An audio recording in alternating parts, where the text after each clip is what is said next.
Olá, rapaziada, tudo bem? Voltei para conversar com você sobre o Enem. Você viu que deu certo? Adia Enem, adia Enem, adia Enem, deu certo o nosso pedido, né? Isso não significa que não vai ter o Enem. O seu projeto, o seu sonho continua. E aí, né, a gente vai tentar fazer hoje com você, voltar a discutir com você a questão da linguagem, né? Tentar melhorar um pouquinho a nossa linguagem, deixar nosso, né, ficar mais interessado na escrita, ver o que o escritor usa e que ele pode usar para deixar o texto mais interessante. Nós vamos falar hoje um pouquinho de linguagem poética, de linguagem conotativa. Eu adoro nomes poéticos. Queria mandar um abraço bem forte para cidades que têm nomes bem poéticos. São Roque da Fartura. Queria mandar um abraço para Santo Antônio da Alegria. Cássia dos Coqueiros, cada cidade com nome tão bonito, Neves Paulista. Quero mandar um abraço para todo mundo dos presidentes Epitácio, Bernardes, Prudente, Venceslau, para todos os Morro Agudo, Morro Agudo, Monte Aprazível, para o pessoal do litoral, para todo mundo que está acompanhando a gente. Você hoje vai ter uma aula de linguagem.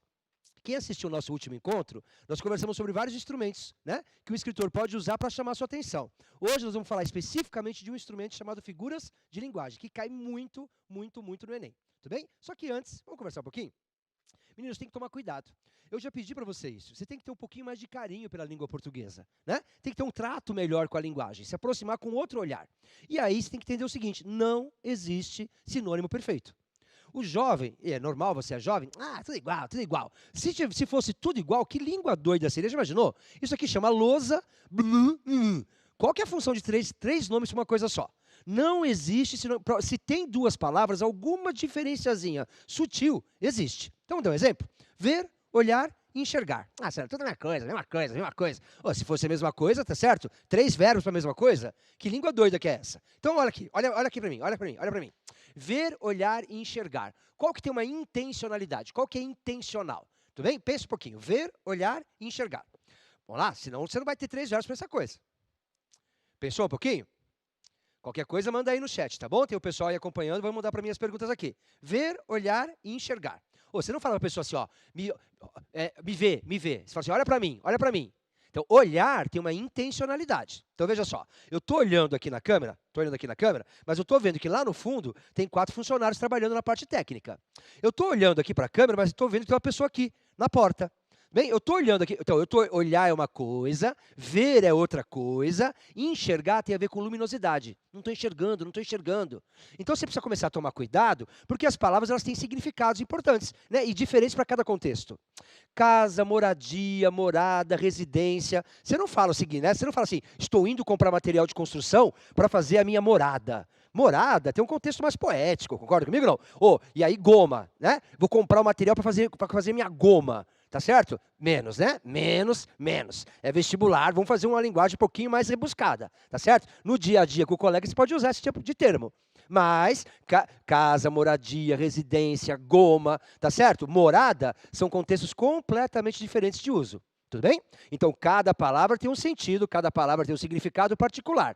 Vamos olhar com mais carinho as palavras. E aí eu quero te fazer um pedido, né? Hoje nós vamos falar de figuras de linguagem, mas eu quero antecipar uma coisa, né? Toma cuidado com a sua redação. É um tal de mais e pois. Não, além de escrever, às vezes, o mais errado, né? Ei, pelo amor de Deus, mais é o contrário de menos. Mas é uma conjunção de adversidade. Então, veja só, mais pois. Vamos tentar nos libertar? É só mais e pois. Olha quantas palavras você pode usar no lugar de mais. Você pode usar porém, contudo, todavia, entretanto, no entanto. Treina, brinca. Bem, escreveu a redação, você encontrou um mais, vou tirar esse mais aqui. Coloca outra conjunção. Pois. Só conhece o pois? A nossa língua é tão rica, olha lá. Porque, visto que, uma vez que, dado que. Vamos começar a mexer um pouquinho para deixar o texto mais interessante, para ficar mais gostoso, para não ficar no automático. Para a gente se libertar do automático. Tudo bem? Bom. Eu queria também lembrar, né, antes de continuar as figuras de linguagem, eu esqueci de mandar um abraço forte para o pessoal lá de Tatuí, a escola Altina, só um minutinho, me pediram, Altina Mainardes Araújo, pessoal, né, do Colégio Altina, um grande abraço. Bom, meninos, a gente vai pensar nas figuras de linguagem. Cuidado, porque se você pegar uma gramática antiga, existem mais de 120 figuras de linguagem. Mas aí eles perceberam o seguinte, para que usar tanta figura de linguagem assim, tanto nome? E eles começaram a cortar os nomes das figuras de linguagem. Então hoje, se você comprar uma gramática moderna, ele cita no máximo umas 30. Tem umas que ninguém mais fala. Tudo bem? Tem figura de linguagem que tem nome de tia velha de Minas Gerais. Eu moro lá em Minas Gerais, tem a tia Nadiplose, a tia Zeugma, tá certo? Que é casado teve a prima Síntese, tá certo? Tem o tio Elipse, casado com a tia Zeugma, e aí tem o Anadiplose, tá certo? Parece nome de doença ou de tia velha de Minas Gerais, você concorda comigo? Então eles começaram a cortar as figuras de linguagem. Vamos dar um exemplo? Antigamente, numa gramática, vinha antítese, paradoxo e oxímoro. Hoje, bebê, ninguém fala mais de oxímoro. Já foi oxímoro. E vestibulares mais modernosos vão falar o seguinte, que chama tudo de processo antitético. Nem do paradoxo eles falam mais. Eles estão cortando as figuras de linguagem. Tá, Marcelo, mas o meu problema, bebê, é o Enem. O que eu faço com o Enem? Pois então, para o Enem, tá certo? Essas que são os nomes mais difíceis, Zeugma, Anadiplose, Síntese, quiasmo, se cair uma dessas, não precisa enlouquecer. Eles explicam no enunciado. O quiasmo, vírgula, figura de linguagem que consiste, papapá. Eles explicam. Agora, tem aquelas, né, umas 10 ou 12, que são o beabá da literatura. Não é possível, né? Você está às portas da universidade. Tem umas 10 ou 12 que você ouviu na quinta série, no oitavo ano, você ouviu no primeiro colegial, no segundo, no terceiro. Você tem que saber algumas delas. Então, hoje, eu vou trabalhar com você aquelas que a gente espera que você tenha de cabeça. Então, de novo, vamos organizar o pensamento? 120 figuras de linguagem, mais ou menos. Hoje, numa gramática moderna, cito umas 30. E dessas 30, tem aí umas 15 que você precisa conhecer de cabeça. Porque se cair uma figura de linguagem muito estranha, muito rara, de novo, né? Anadiplose, né? Síntese, tá certo? Anástrofe. Se cair uma dessas, eles explicam o enunciado. Aí é só você entender o enunciado. Tranquilo? Então eu quero você hoje, né, prestando mais atenção e sabendo, anotando, quero que você anote aí as figuras de linguagem que você precisa saber de cabeça. Tá bom? Vamos fazer esse trabalho juntos então? Um abraço para todo mundo lá do litoral também que me pediram para mandar um abraço para o litoral. Pessoal de Peruíbe, Cananéia, Iguape, todo mundo lá que mandou coisas para mim lá no Instagram, um abraço para todo mundo, tá bom? Vamos lá então? O que são figuras de linguagem? Figuras de linguagem são recursos expressivos. Tá certo? Para o autor deixar o texto mais interessante, para chamar a sua atenção, para dar uma força sonora no texto, porque ele quer usar todos os recursos possíveis e imagináveis para deixar o texto interessante. Então, vamos ver alguns recursos, né, expressivos que a gente pode usar? E para ficar mais fácil, o pessoal cortou as figuras em blocos, para deixar você mais, né, organizado. Não precisa saber se a figura é de pensamento, se a figura é de linguagem, se a figura é de som. Não precisa. É saber algumas figuras importantes. São essas que eu vou te apresentar. São, né, segundo estatísticas, estudos, as que mais caíram no Enem até hoje. São as que eles mais gostam, tá bom? Então, quais são as figuras de linguagem que eu tenho que saber de cabeça? Vamos lá? Primeiro, vamos ver as de som. Eu posso brincar com os sons da língua portuguesa. Né? É uma língua tão bonita, tão sonora, a nossa língua, né? O pessoal brinca, né? Tem língua, para cada língua tem uma coisa específica, né? Quem quer falar de amor, tá certo? É o italiano, porque a pessoa fala que amor é mio, você já entrega o cartão de crédito, você vai embora, tá certo? Para falar de depressão, para ficar depressivo, é o francês, porque já tem cara de uma pessoa já depressiva. Para xingar, é o espanhol, porque você já fala e gospe na pessoa. Vai cuspindo na pessoa. Agora, para fazer música, não é à toa que a nossa música faz sucesso lá fora. A nossa música faz sucesso porque a nossa língua ela é melodiosa, ela é sonora. Tudo bem? Ela é gostosa de ouvir. Então, vamos brincar um pouquinho com os sons da língua portuguesa? A primeira brincadeira que eu posso fazer com a língua portuguesa é com as consoantes. Tudo bem? A literação, tem que saber essa de cabeça, é brincar com as consoantes. O rato roeu a roupa do rei de Roma. No ninho de mafagafos tinha 7 mafagafinhos. Quando uma faga funga, fungo 7 mafagafinhos. Sabe aquelas brincadeiras que você faz? A brincadeira com um som consonantal. Olha lá. O rato roeu a rolha da garrafa do rei da Rússia. A cidade era fétida, feia, fria. Fã. Olha, esse primeiro exemplo é um poema, né? Do poeta simbolista Cruz e Souza. Vozes veladas, veludosas vozes, volúpias dos violões, vozes veladas, vagam nos velhos vórtices velozes dos ventos, vivas vãs vulcanizadas. Decorar só o nome também não adianta. Para que serve, Marcelo? Ele deve ter uma intenção. Às vezes, se o cara usar numa música muito CH, ele pode estar sugerindo uma chuva. Tudo bem? Se o cara usar muito P, T, E, muito P, muito T, muito R, está indicando tiro.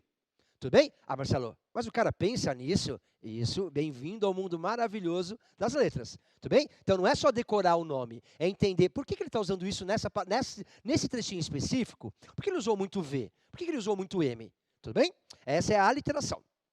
Outra figura que você pode usar é a assonância. A assonância é você brincar com os sons das vogais. Tudo bem? A, E, I, O, U. Mara fala para Clara, cala a sua bocarra. A gente costuma dizer, se um texto tiver muito a letra A, é um texto aberto, solar. Se tiver muita letra U, é um texto sombrio, mais soturno, mais escuro. Então presta atenção. Tem um poema famoso que ele diz o seguinte: a vida da gente, ele é A, E, I, O, U. E aí uma vez perguntaram o seguinte: qual era cada uma das fases da vida? A nossa vida ela é A, E, I, O, U. A. Bom, gente, Marcelo, eu já desistia. Mas desistir por quê? Se é a vida, o que é o A? É o começo, é a infância. A criança, tudo que se apresenta para ela é A. Aí vem a juventude. É o que eu penso. É isso. Textão no Facebook. É. Aí, bebê, vem dívida, fralda suja, tá bem? Nome sujo no SPC, DR com casamento. Aí vem a fase que eu tô. A fase que eu tô, até que um dia vai chegar o inevitável tudo bem? Então a vida ela é A, E, I, O, U. Curiosidade. Aí perguntaram nesse vestibular, por que a letra U, que eu acabei de insinuar, que é a morte, por que a letra U visualmente reforçava a mensagem que você deu na resposta A? Por que a letra U visualmente reforça a ideia da morte? Porque lembra uma cova, lembra um túmulo. Já pensou? 11 anos de escola, não sei quantos quilos de apostila e de caderno carregado nas costas, milhões de provas e exercícios, a vaga da sua vida e a coragem de escrever assim no vestibular. A letra U parece o buraco de uma cova. E era essa a resposta. Esse é um mundo bacana das letras, do poesia, da escrita. Um escritor, quando é bom, ele brinca com tudo. E você que participa do slam, você que participa de concurso de poesia, tem que começar a olhar para essas coisas também, para brincar, tá bom? Muito bem.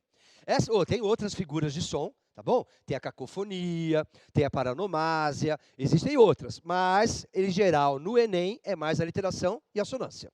Vamos ver agora as figuras de palavra? Muito bem.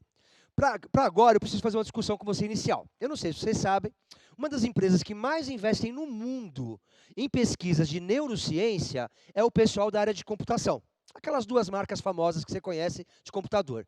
Por que diabos alguém que faz computador vai investir em neurociência? Porque dizem, tá certo? Que aquele famoso programa de computador, ele é fácil, ele é interativo, porque seria aquilo que mais próximo a gente tem artificialmente de como funciona a mente humana. E a nossa mente, a gente guarda em pastas, a gente guarda as coisas em arquivos.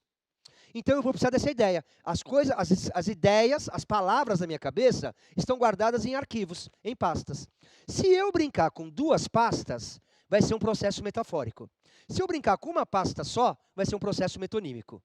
Vamos entender isso melhor? Vamos lá? Comparação. Bom, essa é óbvia, né? Comparação vai ter como, que nem, igual, feito. Essa menina é igual a uma flor. Este rapaz é igual a uma porta. Aquela garota é como uma anta. Sei lá, tudo bem? Como, igual, que nem, feito. Se você tiver explícita essa comparação, o nome da figura é comparação. Essa é óbvia. Se eu tirar esse conectivo, vira uma metáfora. Então, vamos lá? Olha a metáfora. Você deve ter na sua cabeça uma pastinha que se chama partes do corpo humano. Está lá perna, olho, né? Mão, tronco, cabeça. E você deve ter uma outra pastinha chamada pedras preciosas. Rubi, diamante, esmeralda, turmalina, ônix. Tá certo ou não? Eu pego essas duas pastas que são diferentes, partes do corpo humano, e pedras preciosas, e busco um ponto em comum. Fazer isso, brincar com duas pastas, é um processo metafórico. Vamos lá? Seus olhos são esmeraldas. Bom. Marcelo, é verde. Eu dei esse mesmo exemplo na última aula. Se fosse só verde, podia ser: seus olhos são 2 pés de alface. Seus olhos são 2 bandeiras do Palmeiras. Seus olhos são 2 sapos. Que imagem horrorosa aí para falar com a namorada. Nossa, gatinha, você é meu crush. Seus olhos são 2 sapos. Não rola, tá certo? O que veio junto com esmeralda? Veio junto com esmeralda o brilho, o valor, a raridade, a beleza. Quanto mais você afundar nessa metáfora, se aprofundar nela, mais bacana fica o seu texto. Então, um processo metafórico é pegar duas pastas diferentes e encontrar um ponto em comum. Tudo bem? Olha lá, vamos ver algumas metáforas? A Amazônia é o pulmão do mundo. Então, você deve ter uma pasta na sua cabeça que se chama Florestas do Planeta Terra. Aí você tem uma outra pasta que se chama objetos ou coisas que facilitam a respiração. Você pegou essas duas pastas diferentes e procurou um ponto em comum. Olha lá. Teus olhos são duas contas pequeninas. Tudo bem? Veja bem, nosso caso é uma porta entreaberta. O nosso caso é uma porta entreaberta. Então, se a porta está entreaberta, eu não saio nem entro. Eu entro ou saio? Você está na dúvida sempre. Essa é a relação que você tem. Então, o processo metafórico é comparar coisas diferentes. Olha lá. Eu queria aqui aproveitar esse momento, e homenagear o pessoal lá da Escola Astrogildo Arruda, através das professoras Simone, Bruna, Poliana. O aluno Vitor Luiz participa, de um projeto que eles têm lá de slam. Inclusive, siga os meninos lá, tá certo ou não? É aí da escola pública lá, em Itaquera, na zona leste de São Paulo. Um abração para todo mundo, o pessoal do Colégio Astrogildo. O Vitor mandou esse poema aqui. Vamos juntos? Foi o efeito colateral que causou a sequela. Eles te oferecem o céu, mas não te dão paraquedas. Foi o efeito colateral que causou a sequela. Eles te oferecem o céu, mas não te dão paraquedas. Você percebeu a metáfora, Te dar o céu é uma metáfora. Te prometem mundos e fundos, um monte de coisa. Mas aí o que acontece? Vem a decepção, e quando vem a decepção, o que acontece? Ninguém te deu paraquedas. O paraquedas seria o quê? Um apoio, uma segurança, alguma coisa assim. Então, o Vitor usou duas metáforas aí, o céu e o paraquedas. Tudo bem? Siga aí o pessoal do Islã. Tá bom? Abraço, professora Bruna, Poliana e Simone. Pois bem, vamos ver uma questão tipicamente do Enem? Deixa eu só ver se tem alguma pergunta aqui, só um minutinho. Bom, vamos lá? Pergunta do Enem. Para algumas crianças, o pesadelo chega antes do sono. Para algumas crianças, o pesadelo chega antes do sono. Denuncie qualquer caso de violência sexual infantil. Ligue 100. Bem, para algumas crianças, o pesadelo chega antes do sono. Ou é óbvio que aqui está usando uma metáfora, O pesadelo é a agressão, a violência sexual, algum tipo de assédio. Vamos lá? Os meios de comunicação podem contribuir para a resolução de problemas sociais, entre os quais o da violência sexual infantil. Nesse sentido, a propaganda usa a metáfora do pesadelo para... Aí você vai lembrar, metáfora, o Marcelo falou, é uma comparação. Vamos lá? Para informar crianças vítimas de violência sexual sobre os perigos dessa prática, contribuindo para erradicá-la. Aí você tem que pensar o seguinte, para quem que é essa propaganda? Não é para uma criança, você concorda? Esse cartaz não foi colocado para uma criança, então a metáfora não foi feita para ela, concorda? Denunciar ocorrências de abuso sexual contra meninas com o objetivo de colocar criminosos na cadeia. O abuso sexual não é só contra meninas, há meninos que sofrem também o abuso, tá certo? Dar a devida dimensão do que o abuso sexual por uma criança, enfatizando a importância da denúncia. Dar a devida dimensão do que é um abuso para uma criança, ou para uma criança, é um verdadeiro terror, é um verdadeiro pesadelo, enfatizando a importância da denúncia. Então é óbvio que é a letra C. Vamos ver o que está errado na D e na E? Destacar que a violência sexual infantil predomina durante a noite, o que requer maior cuidado dos responsáveis nesse período. Claro que ali foi só uma metáfora, Que sono e pesadelo não está dizendo que é só à noite que acontece. Foi usado para intensificar a questão, e não para dizer qual é o horário da questão. E chamar a atenção para o fato de o abuso infantil durante o sono sendo confundido por algumas crianças com um pesadelo. Olha lá, chamar a atenção para o fato de o abuso infantil acontecer durante o sono, não é durante o sono. Concorda? Então só pode ser a letra C, tá bom? Outra questão aí que trabalha com a metáfora, vamos ver? Meu pai fica pedalando essa bicicleta, mas nunca vai a lugar nenhum. Deve ser uma metáfora da existência dele. O meu pai fica pedalando essa bicicleta, veja que ela está parada lá, e nunca vai a lugar nenhum. Deve ser uma metáfora, uma comparação de como é a vida dele. A vida dele está parada. As figuras de linguagem são comumente encontradas nos textos literários, bem como em charges e tirinhas. Nessa tirinha, a personagem faz referência a uma das mais conhecidas figuras de linguagem. Você viu que eles não falaram nenhum nome, mas é a metáfora, não é? Para quê? Para que existiu essa metáfora aí? Para condenar a prática de exercícios físicos, para valorizar os aspectos da vida moderna, para desestimular o uso das bicicletas, para caracterizar o diálogo entre gerações, para criticar a falta de perspectiva do pai. É óbvio, Se ele está dizendo que o pai dele vive numa bicicleta que não anda, ele está criticando a falta de perspectiva do pai. Tá certo? Tudo bem? Muito bem. Metáfora é brincar com duas, né? Eu vou brincar com duas pastinhas. Metonímia, eu brinco numa pasta só. Você vai estar brincando dentro da mesma pasta. Então, vamos lá, meninos. Você deve ter uma pasta na sua cabeça com todas as músicas do Gustavo Lima. Lá, lá, papapá, papapá, papapá, papapá. Aí você fala assim, esse final de semana, eu fiquei o final de semana inteiro ouvindo Gustavo Lima. Ou não foi o Gustavo Lima, você ouviu as músicas dele. Mas o Gustavo Lima e as músicas estão tão perto uma da outra que você pode trocar um pelo outro e não faz o menor problema. A gente chama isso de uma relação de contiguidade. Vamos aprender uma palavrinha nova? O que são coisas contíguas? 1, 2, 3, 4, 5, 6 são números contíguos. 1 e 7 não são contíguos, porque estão longe. 1, 2, 3, 4, 5, 6. Contiguidade é que está tão pertinho um do outro que se eu trocar, você nem percebe.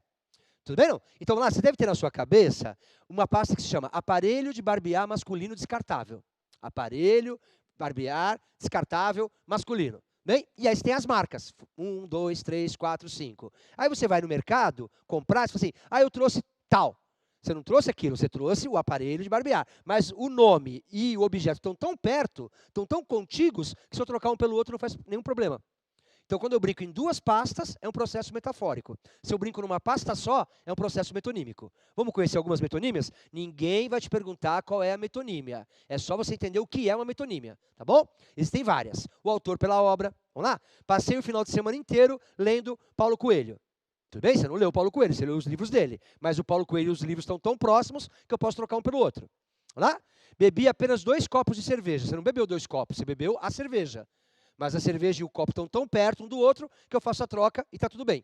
Comi, vamos dar mais um exemplo? Comi uma caixa de bombom. Você não comeu a caixa de bombom, você comeu o bombom, não a caixa. O produto pela origem. Tomei um porto. Você não tomou um porto, você tomou um vinho. Mas o vinho do Porto e a cidade do, né? O vinho e a cidade do Porto estão tão perto do outro que você pode fazer a brincadeira. Bem? Vivo do meu suor. Você não vive do seu suor, você vive do seu trabalho. Trabalho e suor estão perto. A parte pelo todo. Cuidado com essa aqui. Olha aqui para mim um minutinho. Olha aqui para mim um minutinho. Essa é perigosa, porque ela tem 2 nomes. Ela pode ser uma metonímia e ela pode ser uma sinédoque. Tá bom? É a mesma coisa. O que é uma sinédoque? É a parte pelo todo. Pedir sua mão em casamento. Não foi sua mão. Estou pedindo você, estou pedindo a mão inteira, o corpo inteiro, não só a mão só. Tá certo? Eu trabalho muito para comprar meu teto. Não é um teto, é uma casa. Eu trabalho muito porque eu tenho 8 bocas para sustentar. Não são 8 bocas, são 8 pessoas. Quando eu falo da parte para falar do todo, isso chama-se uma sinédoque. A não ser que você pedir sua mão em casamento. Só se for aquela mãozinha da família Adams, tá certo ou não? Você vai pedir, aí é inteiro. Tranquilo? Então, quando você fala da parte pelo todo, posso chamar de sinédoque ou de metonímia, tá bom? E aí tem outros exemplos para você, tá? Não estou pedindo muito, hein?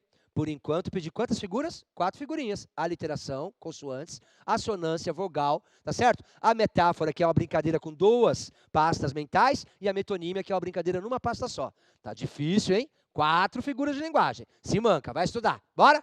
Sinestesia. O que é sinestesia? Sinestesia é você brincar com os 5 sentidos. Quando você mistura os 5 sentidos, para deixar o texto mais interessante. Então, vê alguns exemplos? Olha lá. Despertou-me um som colorido. Som colorido, som audição, colorido, né? É a visão. Ela tem uma beleza fria. Beleza, visão, fria, tato. Ei, vamos ver outros exemplos? Pensa um pouquinho agora, ó. Batom rosa-choque. Batom rosa-choque. Rosa é a visão. Choque é o tato. Concorda? Olha lá, blusa amarelo berrante. Uma blusa amarelo berrante, amarelo é visão, berrante, audição. Essa moça tem uma voz de taquara rachada. Eu adoro essa expressão. Voz de taquara rachada. Taquara é bambu, né? E se você passar a mão, vou pegar um bambu. Se eu passar a mão, se ele tiver rachado, dá aquela aflição, não dá? É uma coisa tátil. Como se você traz um fiapo na sua mão. A voz de taquara rachada é aquela voz que dá aquela agonia, porque, né, dá uma aflição. Grito áspero, audição e tato. Então, saber reconhecer isso. É uma sinestesia, tá certo? Só uma curiosidade, não sei se vocês sabem, tem gente que é sinestésica. Tem pessoas no mundo, faz mais ou menos uns 20 anos, que descobriram uma condição neurológica rara, que se chama sinestesia. Há pessoas no mundo que não conseguem controlar. Quando vem uma sensação, vem outra junto. Teve uma americana que teve que parar de dirigir. Cada vez que ela pegava no volante do carro, bolas laranjas saltavam no rosto dela e ela não enxergava mais a rua. O som gerava uma visão. Sabendo que isso existe, a gente começa a procurar, tá certo? Os sinestésicos do passado. Vamos procurar os sinestésicos do passado? Provavelmente Jimi Hendrix era sinestésico. Mas quando ele ia gravar um disco, ele falava assim, ó, pro engenheiro de som, eu quero a guitarra mais marrom, eu quero a bateria mais verde. Só que ele, como ele era meio doidão, o pessoal, tá, verde claro, verde escuro. Mas provavelmente ele era sinestésico. Ao ouvir um som, vinha uma cor junto. Tá ficando claro? Tem um pintor russo, cara do Enem essa pergunta, tem um pintor chamado Kandinsky, que todos os quadros dele têm referências à música. Provavelmente, quando ele pintava, a cor trazia um som na cabeça dele. Tá ficando claro, meninos? Eu dou aula faz muitos anos, né? Faz um pouquinho de anos. Nesses muitos anos que eu dou aula, eu já encontrei uns 4 ou 5 apenas alunos sinestésicos. Tinha um que ele fez música. Quando ele recebia a partitura, ele colocava assim, verde claro, verde escuro. E aí o professor da faculdade pegou ele como objeto de estudo, porque ele era sinestésico. Tudo bem? Então a sinestesia é você misturar os 5 sentidos. Vamos ver mais uma figura? Vamos lá? Hoje, lembra? Eu não quero saber se é figura de pensamento, se é figura de palavra, se é figura de som. É só para a gente organizar isso na sua cabeça, tá bom? Outras figuras interessantes que caem muito no Enem. Personificação ou prosopopeia. O que é isso? É atribuir para uma coisa que não é humana, uma atitude humana. O vento varria o telhado. Tudo bem? As pedrinhas choravam no riacho. Né? O sol sorria de manhã. Quando eu pego uma coisa que não é humana e dou para um objeto que é humano, uma ação, isso a gente chama de personificação ou prosopopeia. Mais uma, a gradação. Gradação pode ser ascendente ou descendente. É quando você vai, né, aumentando a intensidade ou diminuindo. Vamos ver alguns exemplos? Ó. Surpreso, admira o seu porte. Sentindo-se vivo, maior, invencível. É ascendente. Um grito, um gemido, um sussurro. É descendente. Tudo bem? Olha lá. Não guardes que a maduridade, a velhice, te converta em flor. Essa beleza em terra, em cinza, em pó, em sombra, em nada. Tudo bem? Ele está intensificando. Então, se isso for ascendente ou descendente, isso é uma gradação. Outra figura de linguagem interessante, ó, outro exemplo. O Guimarães Rosa usou em Sagarana. Ele recebeu uma pancada preta vertiginosa, mas batendo de grau em grau. Um ponto, bem pequenininho, um grão, aumentou, um besouro, mais ainda, um anu, que é um pássaro, um urubu, que é um pássaro maior, um golpe de noite. E escureceu tudo. Isso aqui é o processo, né, lento, gradual do rapaz ficando cego. Imagina, um pontinho, um grão, um besouro, tá certo? Gradação. Outra figura interessante, o eufemismo. Esse vocês usam muito. É para a gente atenuar uma mensagem desagradável. Às vezes, né, a gente quer ser legal e dar uma atenuada, né, na mensagem. Então dá uma olhadinha ali, ó. Porque a mensagem é grosseira, é cruel. Ele é amigo do alheio. Amigo do alheio, ladrão. A testemunha faltou com a verdade. Faltar com a verdade é mentir. Isso usa muito em debate, né, político, para não falar que o outro está mentindo. Era uma moça de inteligência bastante limitada. Deu para entender, né? Fofoqueira. Fofoqueira não. Eu sou autora de biografias orais não autorizadas. Uma curiosidade, meninos. Vocês sabem, né? Pela fé cristã, você não pode falar o nome de Deus. Então, nos Estados Unidos, o que eles fazem? Eles nunca falam my God. Você pode ver quem assiste muito filme aí, série, né? Eles falam my goodness ou my gosh. Eles falam my gosh ou my goodness. Existe uma crença aqui no Brasil antiga que eu não posso falar certas coisas que eu evoco. Então, tem gente que não fala diabo, fala diacho. Diacho é para dizer a mesma coisa, só de outra maneira. Caramba também, né? Caramba é para evitar de falar, cara. Você entendeu, né? Não posso falar. Você entendeu? Caramba é um eufemismo, diacho, né? Agora, cuidado. O eufemismo é para melhorar, não vai piorar. Então, você tem uma colega aí na sua sala que tem uma estatura pequenininha. Você não pode chamar ela de pintora de rodapé. Aí não é eufemismo. Isso tem um outro nome. Isso vai chamar disfemismo. Disfemismo, tá certo? É quando a coisa fica pior. Então, vamos brincar um pouquinho? Vamos? Eufemismo eu melhoro, disfemismo eu pioro. Vamos lá? Para a morte, para falecer. Ai, bebê, sua avó virou uma estrelinha no céu. Virar uma estrelinha no céu é deixar a mensagem mais suave. Isso é um eufemismo. Partiu dessa para melhor. É um eufemismo. Ele vestiu o paletó de madeira. Vestir paletó de madeira é piorar. Disfemismo. Começou a comer a grama pela raiz. É piorar a situação. Disfemismo. Entregou a alma a Deus. Eufemismo. Finalmente descansou. Eufemismo. Esticou a canelinha. Virou presunto. Bateu as botas. Empacotou. Aí é piorar a história. Aí é um disfemismo. Ficou claro? Tem que deixar a mensagem melhor, não piorar. Portador de HIV. Vamos melhorar? Ou deixar mais suave? Soro positivo. Vamos piorar? Aidético. Tá ficando claro? Então, você olha quantas variáveis você tem na língua portuguesa. Vamos brincar mais com a língua portuguesa. Muito bem. Hipérbole, outra figura que o Enem adora, é o exagero. Né? Já dei 1000 voltas no quarteirão, estou morrendo de sede, já te liguei 1 milhão de vezes, já te mandei 50 mil mensagens. Quando você exagera, é uma hipérbole, tá? Antítese, outra figura que eles gostam. Então, de novo, pessoalzinho, pessoal de Bauru, São José dos Campos, pessoal lá de Assis, de Ourinhos, pessoal, né, de Ubatuba, presta atenção um pouquinho aqui, pessoal de Taubaté, Cunha. Ei, ouve, tio Marcelo. A figura de linguagem que eles adoram, esse aqui, perigo, perigo, perigo, perigo, eles adoram essa aqui. Antítese, dia, blá, blá, blá, blá, blá, noite. Vida, blá, blá, blá, blá, blá, morte. Luzes, blá, blá, blá, blá, blá, trevas.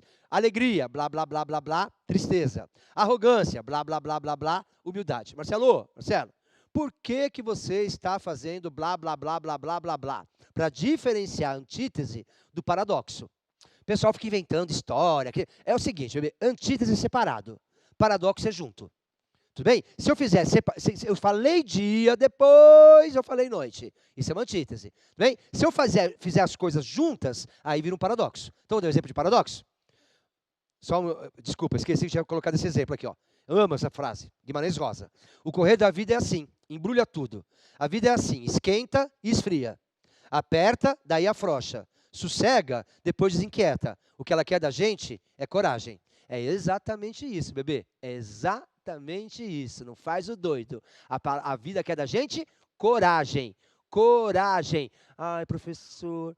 Ai, a gente não está tendo aula. Eu sou da escola pública. Coragem. Vamos subir uma hashtag? Coloca aí, escola pública presente. Ou coloca aí, valeu pro, porque vocês... eu estou aqui, eu venho aqui às vezes dar uma aula. Sabe quem vai te apoiar? Quem está te ajudando? Os professores que estão lá se matando para fazer trabalho para você. Se apoia nos seus professores, busque seus professores. Seus professores estão aqui para te ajudar. Tudo bem? Vamos, coloca aí, educação pública presente ou valeu pro, valeu pro, valeu pro. Vamos lá? A vida quer da gente coragem. Muito bem. Antítese, separado. Paradoxo é junto. Vamos ver o paradoxo? Doce e amargura. O que você está sentindo, Marcelo? Uma doce amargura. Como é que é doce e amargo? Doce e amargo ao mesmo tempo. Silêncio eloquente. Vamos imaginar, tem uma pessoa doente no hospital. Chega lá, e aí, doutor? Melhorou? O médico não fala nada. É um silêncio que falou muito. É um silêncio eloquente. Esse cara é um morto-vivo. Como é que ele está morto e vivo? Lembra do famoso poema do Camões? Vamos lembrar do Camões? Amor é fogo que arde e não se vê, é ferida que dói e não se sente, é um contentamento descontente, é dor que desatina sem doer. O amor é fogo que arde e não se... Como é que está ardendo? Eu não estou vendo. Como é que dói e eu não sinto? Se for junto, é paradoxo. Se for separado, é uma antítese. Tá facinho, hein? O Brasil está entre as maiores economias do mundo. Uns falam que a gente está entre as 15 maiores economias, outros falam que a gente está entre as 20 maiores economias, mas é um dos piores IDHs do mundo, Índice de Desenvolvimento Humano. Como é que pode ser tão rico e tão pobre ao mesmo tempo? Este país é um paradoxo tropical. Tá certo ou não? Nós estamos morando num paradoxo tropical.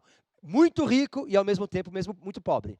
Agora, cuidado, vamos lembrar de novo? Olha pro tio aqui. Perigo, perigo, perigo, perigo. Tem vestibular que não fala mais de... antigamente, vamos de novo? Você que chegou atrasado? Ai, ai, ai, ai, ai. Pessoal de Marília, Bauru, tô vendo daqui, viu? Povo lá de Araçatuba, Penápolis, tô vendo. Eu tô vendo. E o pessoal aqui de perto também, viu? Não faz o louco, não. Que eu estou em São Paulo. Pessoal de Poá, Ferraz, Suzano, Mogi, tô vendo. Chegou atrasado na aula, né? Ó, aqui. Presta atenção um pouquinho. Se você pegar vestibular antigo, eles falam de antítese, paradoxo, oxímoro. Hoje, vestibulares mais modernosos nem falam mais do paradoxo, chama tudo de processo antitético. Eles estão cortando as figuras de linguagem. Tudo bem? De 120, nas gramáticas de hoje, cita umas 30. Dessas 30, tem umas 15 que você precisa decorar. Não estou pedindo muito para você. Se manca. Vamos. Bora. Nasce o sol, não dura mais que o dia. Esse é um poema do Gregório de Matos, do Barroco. Nasce o sol, não dura mais que um dia. Depois da luz, se segue a noite escura. Em tristes sombras, morre a formosura. Em contínuas tristezas, morre a alegria. Vamos junto? Nasce o sol, não dura mais que um dia. Depois da luz, vem a noite escura. Em tristes sombras, morre a formosura. Então, era uma formosura que depois virou uma triste sombra. Era uma alegria que depois virou uma tristeza. Então, está claro que isso é uma antítese. Porém, se acaba o sol, por que nascia? Se é tão formosa a luz, por que não dura? Como a beleza assim se transfigura? Como o gosto da pena assim se constrói, se fia? Mas no sol e na luz falte a firmeza. Na formosura não se tem constância, e na alegria sinta-se tristeza. Como é que eu vou sentir alegria na tristeza? Aí é um paradoxo. Começa o fim pela ignorância, e tem qualquer dos bens por natureza, a firmeza somente na inconstância. A única coisa que é firme é a inconstância. Então o que está em vermelho é uma antítese, e o que está em roxo é um paradoxo. Tudo bem? Se tiver algum colega aí, né, que é daltônico, os exemplos de cima são antítese, os exemplos de baixo são paradoxos. Tá bom? Certinho, meninos? Todo mundo? Então tá bom. Ei, estamos quase na reta final. Vamos lá? Meninos, eu preciso que você, tá certo? Decore essas figuras mais importantes. Não estou pedindo muito. Vamos relembrar rapidinho? Para não ficar... Deixa eu só dar uma olhadinha aqui, só um minutinho. Será que estão acompanhando a aula? A Roberta não mandou nenhuma pergunta. Vamos lá, então? Presta atenção. Metáfora, duas pastas. Metonímia, uma só. No som, a literação, brincar com as consoantes. A assonância, brincar com as vogais. Tudo bem? Eu tenho a gradação, eu tenho a personificação, eu tenho a comparação, que é quando é explícito, como, igual, feito. E eu tenho também a famosa ironia. Essa vocês conhecem como ninguém, né? Vocês sabem como ninguém ser irônico nessa vida. A ironia é quando eu digo uma coisa querendo dizer outra. Ou tem gente que passa da ironia, né? Vira sarcástico. Eu lembro do começo da aula que não tem palavra sinônima? Ser irônico é uma coisa, ser sarcástico é pior ainda. Tá certo ou não? Intensifica a ironia. Eu digo uma coisa, mas eu quero dizer outra. Então vamos lá? Delicado, você é delicado como um elefante numa loja de cristais. Eita! Você é tão esperto que conseguiu trancar o próprio carro com a chave dentro. Aí você encontra a pessoa de manhã. Tudo bem? Tudo bem? Dormiu comigo? Você dormiu comigo? Então veja só. Quando eu faço esse tipo de brincadeira, né, eu estou sendo irônico. A pessoa coloca uma roupa horrorosa. O que você achou? Tá legal? Tá bonito, bebê. Tá bonita. Tá certo ou não? A pessoa tira 0. O que você acha? Nossa, você é um gênio, bebê. Você é praticamente um Einstein, o prêmio Nobel. Quando você diz uma coisa querendo dizer outra, você está sendo irônica. E isso é muito comum, né? Isso é muito comum quando você vai usar, por exemplo, né? Fazer tirinhas, quando você vai fazer, né, charges, e todo mundo sabe. O Enem adora uma tirinha, o Enem adora uma charge. Se eu fosse você, acompanharia, né? Vamos lá, uma sugestão? Entra, tem sites que só são de charges. Ele pega todas as charges do dia e publica. Seria um jeito bem gostoso de você estudar. O que eu quero de você é que você se entenda que os escritores, os artistas que trabalham com a palavra, usam vários recursos para chamar a sua atenção. Lembra que a gente brincou na última aula? Estou aqui, ó, estou aqui. Ele pode usar vários recursos. E uma das que eles mais usam são as metáforas. Quando o pessoal fala mal do funk, eu adoro funk, tá bem? Adoro funk. Olha só, adoro funk. Sei fazer quadradinho de 8, sei tudo, bebê. Se me colocar embaixo lá do viaduto Madureira, no Rio de Janeiro, bebê, eu faço um estrago. Mas o que a gente reclama do funk, o que é o questionamento? São duas coisas, né? Primeiro, a objetificação da mulher. Infelizmente, as letras são muito pesadas, né? Muitas vezes, e tratam a mulher de um jeito como se fosse um objeto. Tudo bem? Não tem mais espaço para machismo no mundo. Estou fora. E o outro problema é que as letras, muitas vezes, são pobres. Quando as pessoas falam, mas não explicam. Por que a letra é pobre, muitas vezes? Porque você pega a letra, é tudo ao pé da letra. É tudo denotativo. É aquilo mesmo que ele quer dizer. Não tem uma coisa mais, né, elaborada. É nesse sentido que a gente fala que a letra é pobre. Não é só por uma questão moral, porque fala de sexo. Não é essa a questão. É porque a letra é pobre mesmo. Eles pegam tudo no sentido denotativo. E trabalhar com a literatura, trabalhar com a linguagem, é trabalhar muitas vezes com o sentido conotativo. Você quer ouvir música? Vamos ouvir escritores maravilhosos que trabalham com metáforas maravilhosas. Vamos lá? E que fazem discussões muito mais interessantes e pertinentes para a sua vida. Rashid, tudo bem? Criolo, Emicida, tudo bem? Esses caras fazem letras sensacionais. MC Tala, que é lá na cidade de Tiradentes. Esse pessoal faz música com construções elaboradas. Então é muito mais rico. Então, de novo, eu adoro o ritmo do funk, mas a letra é pobre sim. É pobre sim porque está tudo no sentido é aquilo que está escrito ali. Ah, mas professor, assim fica mais fácil da gente entender. Ah, professor, Credo, bebê. Você quer que alguém que te trate como uma pessoa que não é capaz de entender uma metáfora? É isso que você quer para sua vida?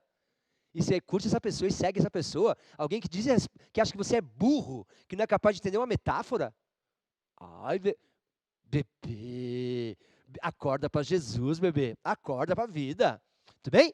Rashid, Criolo, MC Tá, Emicida. Aquele trecho da música dele que ele fala assim, Zica, vai lá, né? Como se fazendo uma metáfora que Deus é um treinador. E fala assim, ó, vai lá, Zica. Bicho, para, né, bebê? Para. Então a gente precisa acreditar na potencialidade que a língua tem, que é transformadora. Eu quero que você use isso também nos seus textos, que você seja capaz de, nos seus textos, usar metáforas, usar metonímias, usar figuras de linguagem, para deixar o texto mais rico. Vamos fazer um apanhadão do que a gente conversou hoje? Vamos fazer um apanhadão? Bom, primeiro, novamente, quero agradecer você que está aí acompanhando a nossa aula, tá certo? Vamos chamar o pessoal, vamos chamar os colegas. Tem material online, tem material na escola. Não deixa seu amigo desanimar. Vai ter o Enem. O Enem é a sua vida. Sisu, ProUni, um monte de coisa. Então vamos chamar seus colegas para assistir às aulas. Outra coisa, não se esqueça que em breve vai começar um cursinho online, aos sábados. O secretário, né, Soares, falou disso. Nós vamos começar a ter aulas aos sábados com você. É obrigatório, professor? Não é obrigatório. Mas você vai fazer, que você não é besta, para arrasar no Enem. Tá certo? São aulas e dicas do que fazer para entrar na universidade pública. Tudo bem? E a outra coisa que você vai me ajudar, começar a tentar melhorar a sua linguagem, escrever de outra maneira, trocar esse mais e esse pois, estudar mais as figuras de linguagem. Tudo bem? Então, para jogar bem claro com você, essas que eu te apresentei hoje, essas tem que saber de cabeça. Se cair aquelas mais difíceis, de novo, anáfora, anadiplose, quiasmo, sínquese e pálage, se cair uma dessa que é muito louca, bebê, aí eles vão explicar no enunciado, não precisa ficar preocupado. Queria terminar a nossa aula de hoje fazendo uma homenagem. Por que queria fazer uma homenagem? Porque hoje, para quem não sabe, é o dia do profissional de letras, de pessoas formadas em letras. Então, em nome das professoras, né, hoje você tem a professora Bruna, a professora Simone, a professora Poliana, essas três eu quero mandar, em nome, representando para essas três, todas as professoras e professores do estado de São Paulo formados em língua portuguesa. Porque hoje é o dia daquele professor que é chato, que pega no seu pé. Professor, eu vou no banheiro. Não é no banheiro, você vai ao banheiro. Tudo bem? Eu sei que ele é chato, que ele fica pegando no seu pé, mas ele precisa, porque é a missão dele, ajudar você a usar a língua de um jeito mais expressivo, a usar a língua de um jeito mais correto, e você usar todos os recursos que a língua portuguesa tem para te apresentar. Então, eles, além disso, além de pegar no seu pé com o português, além de olhar o seu texto, vai te apresentar Guimarães Rosa, vai te apresentar a Clarice Lispector, o Machado de Assis, mas também os grandes escritores de hoje em dia, como Emicida, como Criolo, como Rashid, e seja lá quem for. E se alguém conhecer aí um funk legal, manda para mim lá no direct, manda para mim se tiver algum funk. Eu defenderei. Se houver um funk aí que trabalha com metáforas bem bacanas, manda para mim lá, miller.marcelo.vila.maria. E aí, você sabe que eu gosto de biscoito, bebê, manda biscoito para mim lá, tá bom? Sobe depois a hashtag ValeuPro, para homenagear todos os professores que estão trabalhando com você, tá certo? E é o que eu desejo para você. Bom estudo, força, pega isso aí firme. Marcelo, eu não sei como é que... Não tem exercício. Tem exercício sim. E se não tiver, Google, dá um Google, bebê. Questões, vestibular, figuras de linguagem. Vai baixar um monte, ó. Estudar, estudar, estudar, estudar. Não fique esperando o mundo fazer por você. É você que tem que correr atrás. Faz seus corre, tá bom? Beijo no coração, até a próxima aula e não se esqueça, viva a língua portuguesa. Um beijo no coração. Tchau, tchau.